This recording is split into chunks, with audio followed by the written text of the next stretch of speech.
Ano? Pwede ako mag-pool. Wala na bagyo. Meron pa. Tumigil lang yung rain. Hindi. Oo, meron pa yan. Hindi. Bakit gusto mo lang pumasok? Why? Nung ako doon, Ah. patok na sila. Wala din sila din sa school. Kasi naka-close yung school. Malakas ang ulan eh.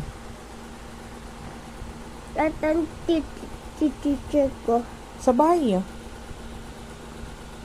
Nagpapahinga din si teacher mo kasi suspended yung class. Ay nandiyan. Tulog si teacher ay natigol. Hindi. Hindi mo siya Natulog siya. Hindi naman dun bahay niya. Hey!